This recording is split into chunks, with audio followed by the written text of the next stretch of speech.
Pois é, pessoal, a novela tá emocionante. Agora o Trump vai partir para cima mesmo, mas não é só do Maduro, não. O recadinho que foi dado agora pela embaixada norte-americana é que muitas figuras que são consideradas socialistas, autoritárias aqui da América do Sul vão se lascar com o Trump. Será que isso vai acontecer? Mas não é só o Trump que está querendo lascar, não. Hoje saiu um relatório econômico mostrando que sim, o Brasil vai se ferrar com a China. A China vai acabar ferrando o Brasil. Você já viu aquele ditado que fala rapadura é doce, mas não é mole, não? Pois é. Se eu fosse adaptar para o momento atual que o Brasil está vivendo, eu diria lapadula não é pastel de flango. Ou seja, vocês podem até vender rapadura por aí, mas é o nosso pastel de flango que interessa. É o que os chineses diriam. Só que está faltando frango para esse pastel. Você vai entender o porquê que a economia chinesa está entrando em declive, e com esse declive da economia chinesa, o Brasil, que arreganhou as pernas para a China, vai se enfraquecer. Então, assim, seja Lula, seja Tarcísio, seja Bolsonaro, qualquer um que entrar em 2026, prepara, porque em 2026 o rombo vai ser gigante. E escuta o que eu estou te falando, nós vamos passar por uma crise sem precedentes. É pessimista o que eu estou falando? É. Mas é o que a maioria dos analistas estão falando por aí. E já estamos aqui no nosso aplicativo aqui para a gente falar um pouquinho sobre isso. O Trump mandou recado. O Trump está querendo enfrentar, né, as piores coisas que existem no mundo. É Hamas, Maduro, amigo do Maduro, né? Ou seja, o Trump está falando alto com um monte de gente aí. Agora, se é um cachorro que ladra, mas não morde, a gente não sabe. A gente está esperando para ver o que vai rolar com o Maduro. Hoje, o The New York Times soltou uma matéria falando que o Trump vai sim derrubar o Maduro e o plano dos 100 dias para depois da queda do Maduro já está pronto. Não sei se é verdade. Nós vamos falar sobre isso. Agora, o Trump também preparou uma presepada para o Lula, se é que a gente pode dizer assim. Armou uma armadilha, né? Preparou uma armadilha para o Lula, e o pessoal da Globo sentiu que ficou todos nervosinhos com a decisão do Trump de pegar o Lula. E a gente vai falar sobre tudo isso aqui com vocês nesse editorial. Então, antes de mais nada, não esqueça de se inscrever no canal, curtir, compartilhar. Isso é muito importante. Se você busca um canal que quer trazer informação, que traz informação de qualidade, eis que você encontrou. A gente está aqui com o maior prazer, sempre trazendo conteúdo para você. Tá bom? Fechado? E aí, só para encerrar, né? Eu tenho que fazer meu merchan aqui. Pessoal, não confie em deixar seu dinheiro 100% em real, tá? Abra uma conta numa outra jurisdição, mas não adianta abrir com seu CPF, não, né? Vai até o Uruguai, tira a residência uruguai, uma cédula uruguai, uma conta em dólar para você poder estar livre aqui. Se qualquer coisa acontecer, é a jurisdição do Uruguai que está te resguardando. Então, clica aqui ou aqui e entenda um pouquinho mais sobre tudo isso aí, beleza? E vamos de matéria, que tem novidade agora, né, na nossa introdução. Se ficou ruim, vocês falam. Vamos lá, pessoal, bora entender o que passa, né? O que se passa na cabeça desse povo. Vamos lá. O Donald Trump, ele mandou um recado claro, objetivo, direto para a galerinha do Hamas. O Benjamin Netanyahu, ele fez várias concessões, mas topou um plano de cessar fogo lá em Gaza. Para acabar com a guerra de Gaza. Benjamin Netanyahu falou, olha, eu aceito o plano que o Trump propôs, e esse plano que o Trump propôs, para mim tá bom. Dá anistia geral, ampla e restrita para todos os membros do Hamas. Olha só, assassinos terroristas tendo anistia geral, ampla e restrita. Cria um plano de reconstrução de Gaza com um plano diretor, uma assembleia diretora liderada pelo Donald Trump. E aí, Netanyahu falou, por mim, tudo bem. Nós vamos limpar o Hamas de Gaza e se for, tá ótimo. Vocês querem assim? Se sim, beleza. Se não, corre, porque vai fogo para cima do Hamas. É isso que o Trump falou aqui, ó. Dá uma olhada na matéria. O presidente dos Estados Unidos, Donald Trump, afirmou nessa terça-feira que caso o Hamas não aceite o plano de paz divulgado pela Casa Branca e anunciado por Netanyahu, né, será um fim muito triste da turminha do Hamas, né? Eu acho é pouco. O presidente norte-americano falou à imprensa após deixar a Casa Branca para cumprir compromissos. Segundo Trump, todos os países árabes reconheceram o plano de paz. Nesta terça-feira, uma declaração conjunta dos ministros das Relações Exteriores do Catar, Jordânia, Emirados Árabes Unidos, Indonésia, Paquistão, Turquia, Arábia Saudita e Egito destacou os, abre aspas, esforços sinceros do presidente americano para encerrar a guerra em Gaza. Lascou. Por quê? Porque os países lá da região, né, do mundo árabe ali, reconheceram que o plano do Trump é um plano real, é um plano plausível. E aí mandaram um recadinho, Gaza, Hamas, vocês vão ter que aceitar. E se vocês não aceitarem, se o Trump quiser entrar no jogo e meter bala em vocês, o problema é de vocês, né? Olha só o que o Trump falou aqui, ó.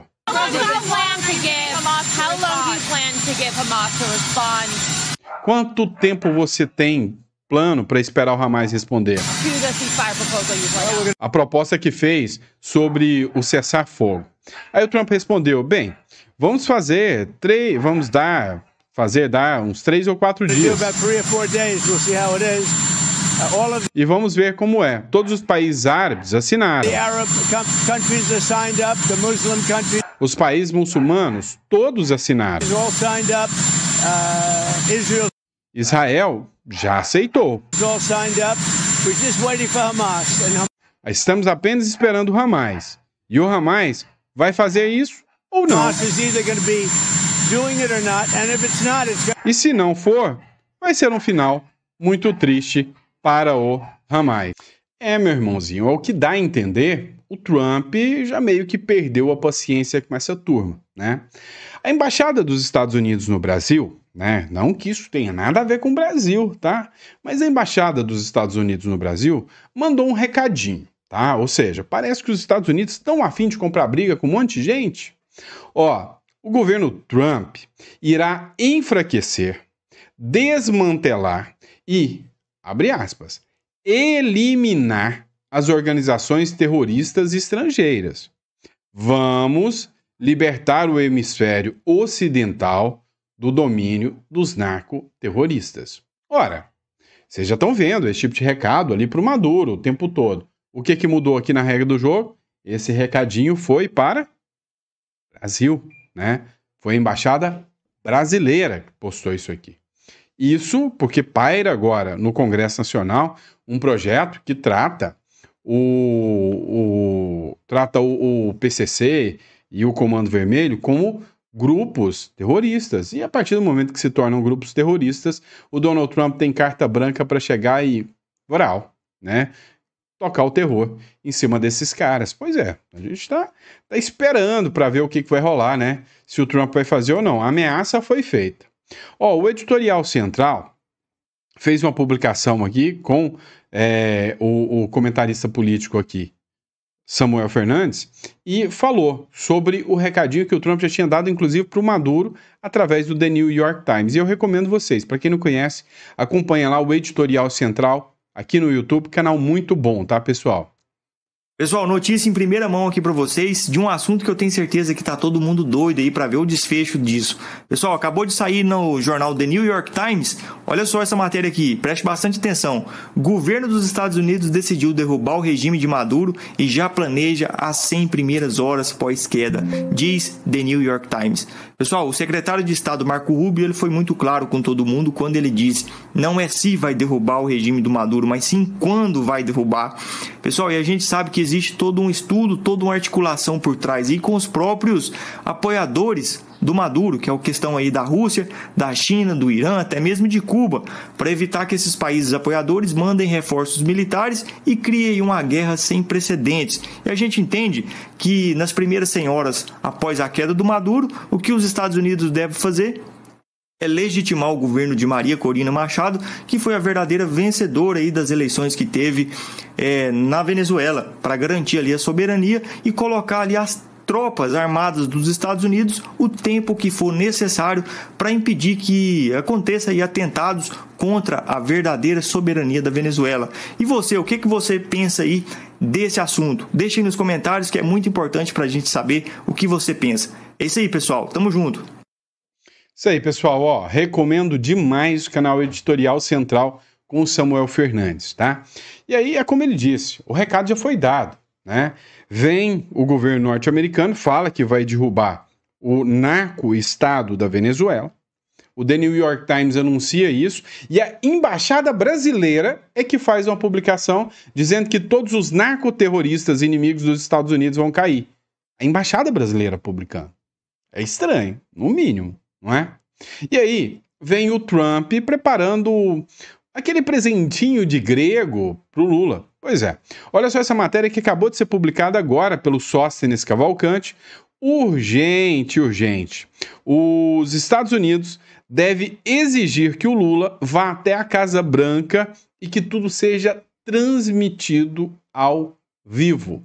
A gente viu o que o Trump fez com vários presidentes por lá que passaram. O próprio Zelensky, o ministro, o presidente da África do Sul, agora, se eu não me engano, foi o da Turquia, se eu não me engano, que teve lá também, tomou um rala, falou, de fraudar a eleição, você entende, né, vagabundo. Foi quase isso que o Trump falou, só tira o vagabundo, que ele não falou isso, né? Mas, enfim, foi isso que aconteceu. O Trump costuma colocar o pessoal lá na poltroninha, no banquinho do castigo e descer a lenha. E é o que ele está querendo fazer com o Lula agora. Olha só isso aqui. Donald Trump, ele é muito imprevisível. Ele gostaria, de fato, de um encontro presencial. Mas isso não significa que esse é o conselho. O conselho é, vamos dar início às negociações de forma remota e, num segundo momento, a depender do resultado desse primeiro contato, digamos assim, pode-se trabalhar com uma visita mais, não só presencial, mas mais formal, num ambiente ali político de um dos dois, né, mais cotado no claro, o presidente norte-americano, mas que é melhor garantir um primeiro contato controlável, de uma maneira que não haja surpresas vindas de Donald Trump, viu, Uribe? Diálogo, Nana, porque o governo brasileiro tenta fechar os últimos detalhes com a Casa Branca para a realização do encontro entre Donald Trump e Luiz Inácio Lula da Silva. Embora o governo brasileiro prefira uma conversa por telefone para não expor tanto Luiz Inácio Lula da Silva, a gestão americana sinalizou que gostaria de uma reunião presencial. Mas há uma avaliação no governo brasileiro de que não cabe a Lula ou a Trump tentar causar um constrangimento nessa conversa. É melhor que seja, na verdade, uma reabertura de canais. Há também a possibilidade da Casa Branca. Isso não está descartado não, né? Boa tarde para você, Uribe. Boa tarde para Larissa, para todo mundo que está com a gente aqui hoje. Olha, não só não está descartado, Uribe, como essa é a preferência do presidente Lula. Eu conversei com duas pessoas que estiveram com o presidente Lula nos últimos dias e ambas me relataram que ele próprio faz questão que um eventual encontro presencial ocorra na Casa Branca. Pois é. O Lula topou a briga, né? Disse que pode ser na Casa Branca, mas olha lá. Matéria agora do Diário 360, aqui para vocês. Lula recusa encontro com Trump fora da Casa Branca. Os Estados Unidos devem exigir uma reunião oficial transmitida ao vivo. Então, o Trump queria preparar um outro campo, né, que não fosse dentro da Casa Branca, mas o Lula falou, não, eu só vou também se for dentro da Casa Branca. E o Trump falou, tá bom, mas o meu requisito é que seja transmitido ao vivo. Depois disso, a turma da Rede Globo, né, ficou tudo pistola e teme um confronto do Lula e o Trump pessoalmente, né? O posicionamento da turminha da Globo é que o confronto deve ser evitado. Por que será, né? A maneira de não ser surpreendido pela imprevisibilidade de Trump é não surpreender ele também. Não, e principalmente, por que você vai levar para uma conversa que já é delicada em si, que já é surpreendente que possa acontecer um assunto que de fato coloca cada um dos dois líderes em campos opostos, né? O Trump, com o discurso dele inflamatório, incentivou o 6 de janeiro nos Estados Unidos. O 6 de janeiro nos Estados Unidos pode ter incentivado, de toda forma, estava em sintonia com o que aconteceu no 8 de janeiro brasileiro. O presidente Lula já declarou que se o Trump tivesse feito o que fez nos Estados Unidos, o que fizeram seus apoiadores nos Estados Unidos, no Brasil ele poderia estar preso. Mas vamos lá. O Lula já falou, ó, Trump, se você tivesse aqui, você ia estar preso. Né? Ele já falou isso. O que vocês precisam entender? O Lula, ele simplesmente está doido, né, que o Trump mantenha sanções. Para o Lula, é maravilhoso o discurso de inimigo dos Estados Unidos. Ele está surfando nessa onda e está conseguindo pegar um monte de incauto aí, igual o Maduro faz na Venezuela, o Lula está fazendo aqui no Brasil. Tem um monte aí de comedor de capim que acredita nesse discurso de estamos defendendo a soberania. Para, né, filho? Todo mundo sabe que é mentira. Mas a grande questão é que tem gente que acredita. Tem gente que acredita. Agora, você imagina o Lula chegando lá e falando umas asneiras, porque eu quero tratar aqui do Estado palestino com você, porque você, Israel tá fazendo genocídio, porque você apoia o genocídio de Israel. Já pensou se o Lula chega nessa lá? Você tá fazendo muito errado em ir lá com o Maduro lá, porque você tá cometendo, né, uma violação à soberania do Maduro. Imagina o Lula soltando uma dessa na cara do Trump. Vai ser pior do que a briga do Popó mais o Vanderlei Silva, né? O negócio vai ficar esquisito. Então, será que ele vai levantar realmente essa lebre ali?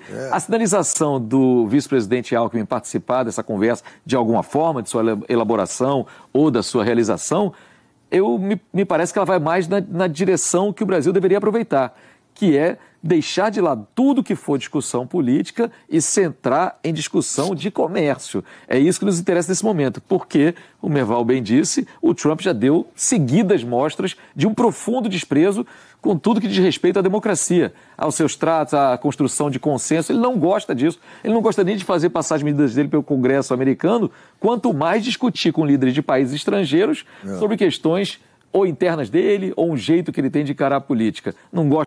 É o Trump que não gosta de democracia, tá, gente? Tá certo.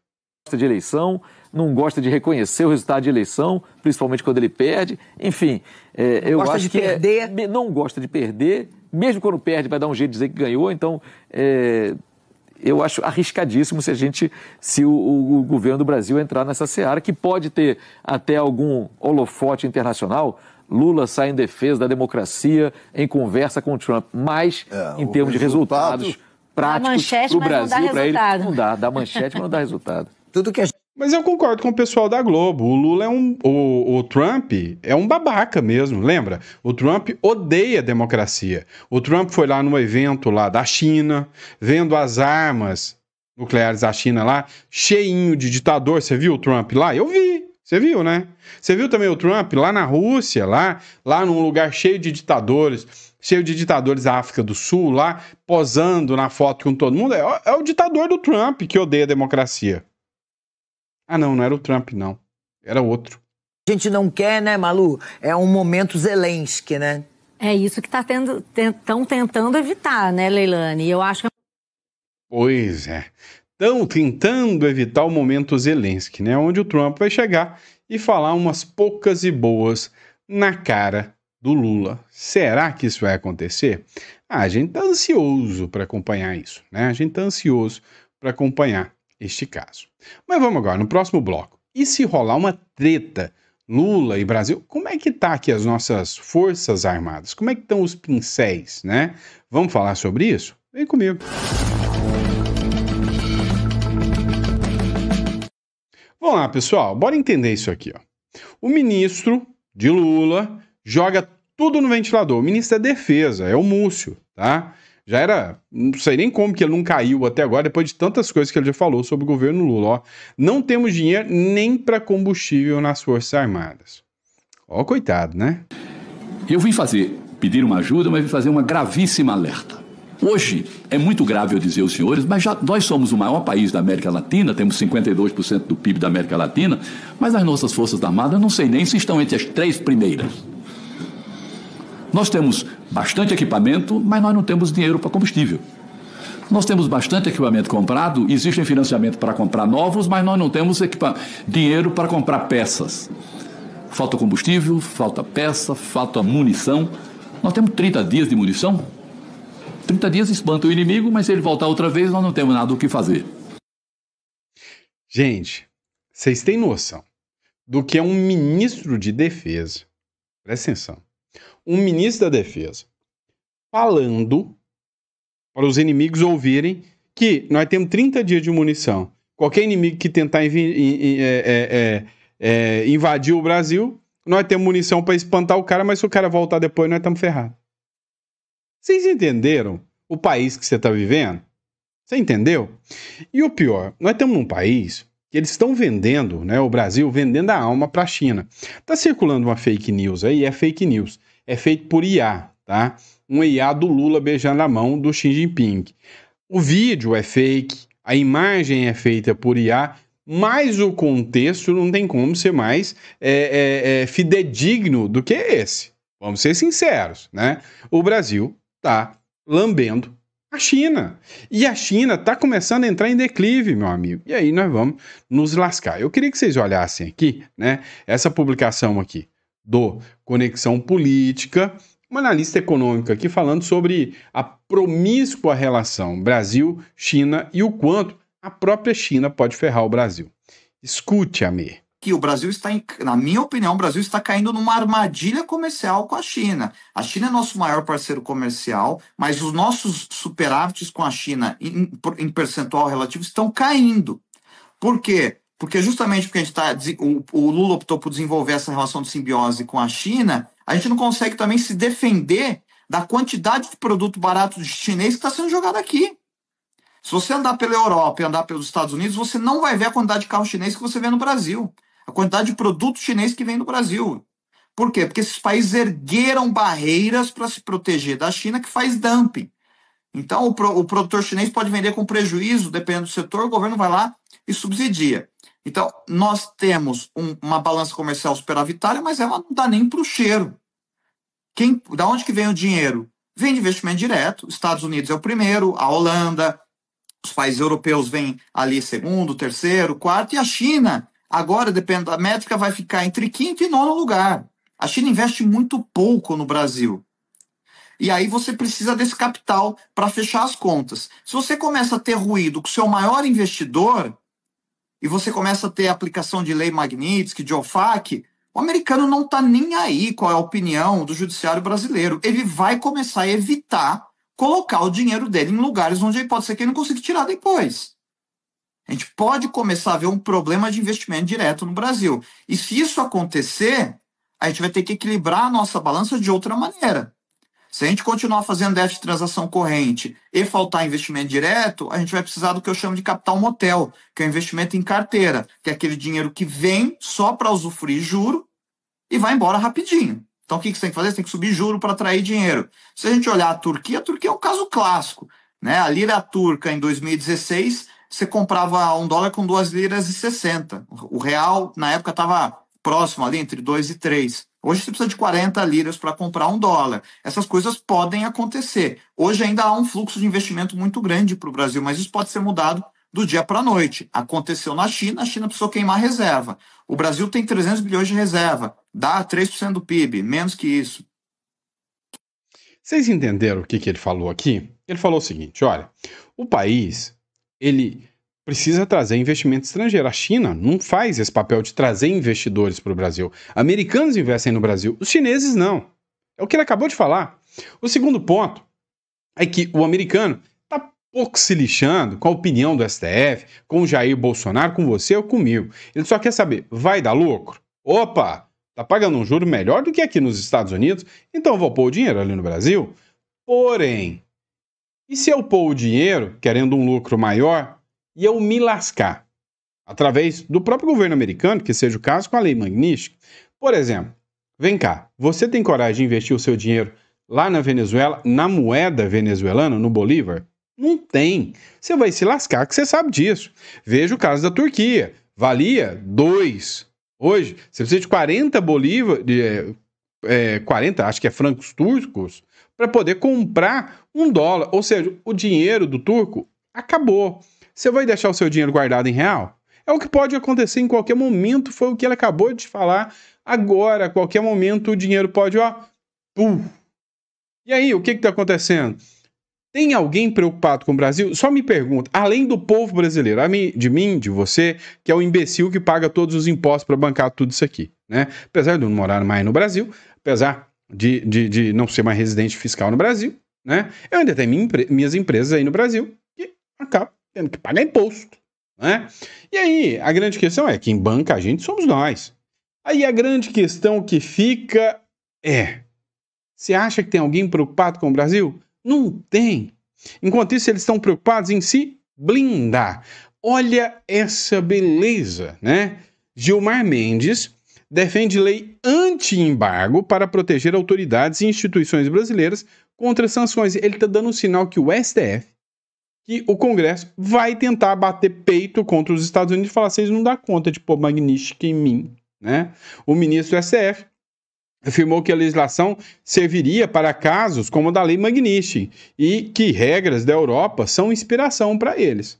O Vinícius Carrion escreveu o seguinte, querido Gilmar Mendes, vejo que está preocupado e pesquisando sobre o assunto, mas tem um pequeno spoiler, não vai adiantar, tá? Tá chegando em você, ou seja, tá vindo para você também a Lei Magnitsky e ele está preocupado, está tentando resolver o problema. Agora, quando eu digo para vocês que você precisa se blindar, ter outra jurisdição para proteger o seu dinheiro, ter parte do seu dinheiro em dólar, eu estou falando sério. Olha essa matéria aqui da revista Ceará. Projeções revelam o Brasil liderará a maior alta de impostos globais até 2050. É um imposto novo a cada 37 minutos segundo, informações que já saíram. Seu dinheiro vai ficar aqui para ficar para o governo. O relatório consolidado por economistas do Instituto Esfera, em parceria com a Abiquim e coordenado por Fernando Menequim, projeta a carga tributária brasileira saltará de cerca de 34% do PIB, ou seja, nós já pagamos 34% do PIB, para 42% até 2050. Um aumento de 10 pontos percentuais, 10% a mais de imposto que nós vamos pagar até 2050. Daqui para lá, se o seu patrimônio, você está construindo seu patrimônio, você está planejando seu patrimônio, você está fazendo sua estrutura aqui, se lascou. É simples. E não sou eu que estou falando, tá aqui a matéria aqui para vocês poderem analisar, gente. O Brasil não é para amadores, a República Tupiniquim aqui não tá de brincadeira para ninguém, tá? Agora vamos lá. Publicação do Sóstenes Cavalcante aqui, repercutindo a matéria ali, ó. Gilmar Mendes quer criar lei para blindar Moraes e os ministros do STF. Lembra o que eu tô te falando? Todo mundo só pensando no próprio imbigo, né? Não é, a palavra tá errada, mas todo mundo pensando no próprio imbigo, né? É isso que está acontecendo. E o ministro Gilmar Mendes, do Supremo Tribunal Federal, afirmou hoje que os três poderes discutem a formulação de uma lei para proteger autoridades e instituições brasileiras de sanções internacionais. Na Europa existe já várias discussões sobre isso e várias decisões sobre isso, tendo em vista embargos que são aplicados a Cuba, embargos que são aplicados ao Irã.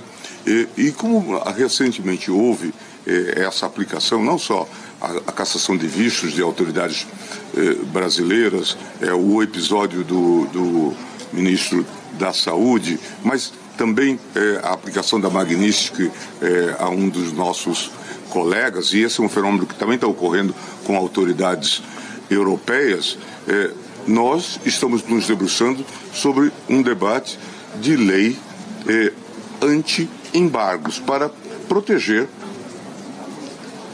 as autoridades e também proteger o próprio imbigo, tá? Aquelas chamadas entidades que sofrem sanções secundárias, como bancos, prestadores de serviços. Vem cá, você acha mesmo que o Lula não quer sanções, né, no sistema SWIFT? Você acha mesmo que o Lula, o sonho do Lula, presta atenção, gente, larga de ser besta, parece que vocês não assistem os vídeos há muito tempo. Para pensar com o papai aqui, ó. Presta atenção em mim, tá? Vamos lá. Tem um governo, né? Um governo lá na terra do nunca. Esse governo, ele é governado por um pirata sem um dedo, né? Cheio de papagaio em volta dele, né? Que usa uma foice e um martelo, né? Lá na terra do nunca. E aí, esse pirata que governa esse país, ele entendeu o seguinte: ele achou um modelo, uma forma de controlar você. Ora, você tem uma moeda lá, né, que se chama irreal. O nome da moeda lá da terra do nunca, né, chama-se irreal. né? É o nome da moeda lá, né? E aí, ele entendeu que o irreal é uma moeda convencional como qualquer outra. Você pode passar por nota. Aí depois ele criou um mecanismo, tá? Isso é só ideologia, tá? Isso é só ficção, tá? Ele criou um modelinho chamado FIX, que é um modelo de pagamento dessa moeda chamada irreal, tá? E aí o FIX, ele viu que dava para controlar a ida e vinda, ele falou, cara, quer saber? Vou criar um modelo onde, né, vou criar um FEX, né, ou DREX, né, FEX. Vou criar o FEX, que eu vou fazer o seguinte, eu vou criar um modelo onde eu vou transformar esse irreal em FEX.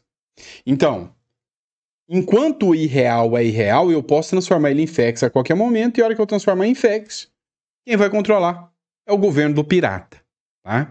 E aí funciona assim. Sabe aquele contrato de compra e venda de gaveta que você faz? Eu vou comprar esse imóvel aqui. Não, mas eu não vou transferir agora, vou transferir depois. Pois é. O FEX, ele diz o seguinte, para o dinheiro sair de uma conta para ir para outra, você tem que justificar.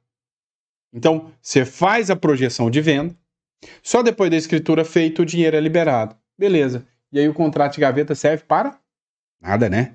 Então, assim, vai ser tudo controlado. Agora, tem um problema ainda. Tem um problema que se chama SWIFT, né? Ou seja, um modelo americano onde você pode tirar o seu dinheiro de real através do modelo SWIFT e mandar esse dinheiro lá para fora. Pode mandar lá para o Uruguai, que tem conta em dólar. Pode mandar para o Paraguai, que tem conta em dólar. Você pode mandar esse dinheiro para fora. Você usa o sistema SWIFT para fazer isso. Ou criptomoeda, tá? Né? O SDT. Um dos dois formatos. Você usa esse modelo. E aí, o pirata, ele briga com o cara lá dos Unidos, com o Laranjão, e faz com que seja feita uma sanção aos bancos brasileiros, tirando o que? O modelo SWIFT do Brasil.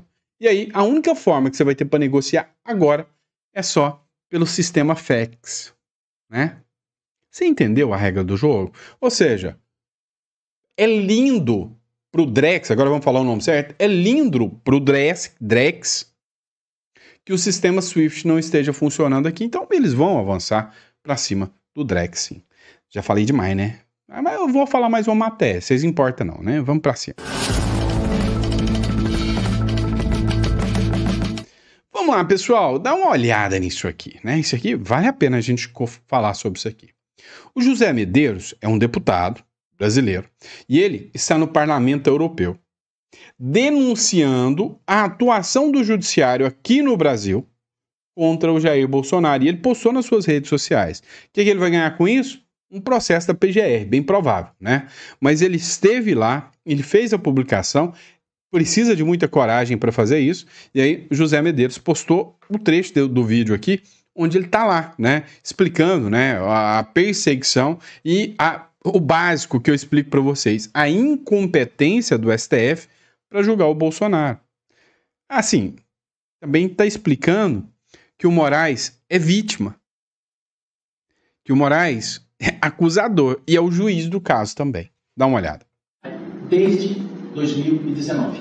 É um inquérito que abriu-se para supostamente combater fake news, e de lá para cá tudo isso passou arrestado para esse inquérito. Para quê? Para que a competência seja do STF. Então todas essas pessoas estão sendo julgadas sem um duplo grau de jurisdição, sem ter direito à defesa, que é a última instância. Então ele avogou, são pessoas sem... Exatamente. E são pessoas que não têm mandato para que justificasse aquele foro por prerrogativa de função. O senhor veja bem que a legislação brasileira até então dizia, olha, o presidente da República ele tem uma prerrogativa de foro enquanto ele estiver no cargo. Depois, justiça comum, e assim todo mundo. Como se trata do presidente Jair Bolsonaro, eles queriam que fosse julgado pelo STF, pelo ministro Alexandre, eles quebraram aí a questão do juízo natural, e em março agora, de 2025, para encaixar que Jair Bolsonaro fosse julgado ali, eles julgaram novamente, criaram uma jurisprudência para que o presidente Jair Bolsonaro fosse julgado pelo Supremo Tribunal Federal. Cabe lembrar que o ministro Alexandre de Moraes, ele se auto-identifica, ele é vítima de todo esse processo, porque ele disse que ele criou que ele supostamente foi ameaçado de morte e que o presidente Jair Bolsonaro teria tentado matá-lo. E aí, ele está julgando esse processo. Digamos que fosse verdade. Como é que eu vou julgar um processo do qual eu sou vítima? Então, são todas essas coisas que a gente trouxe. E vamos protocolar juntamente com as denúncias demonstradas para que o Parlamento Europeu fique sabendo o que é que está acontecendo no Brasil. E aqui também está relatado tudo que se foi feito em relação à questão da liberdade de expressão, jornalistas asilados, como no caso do Didi, e por aí vai. Agradeço demais a sua certeza. Pois é, né? É impressão minha ou até o parlamentar português ali, europeu, né? Riu, hora que o José Medeiros falou o que acontece no Brasil, né? É aquele negócio, né? É rir para não chorar, tá bom? Pessoal, muito obrigado pela confiança, pela credibilidade. Ó, se você tá preocupado com o que tá rolando no Brasil, com a República das Bananas aqui no Brasil, clica na descrição e manda uma mensagem aqui para a matéria, aqui para esse número aqui, marca uma consulta conosco. Lembrando que tem muita gente marcando, tá, pessoal? Vocês estão numa lista de espera aí de uns 10 dias para poder ter uma consulta conosco, tá? Então, marca uma consulta aí para a gente poder explicar para vocês as vantagens de ter um plano B lá no Uruguai, tá bom? Grande abraço, fiquem com Deus e até a próxima.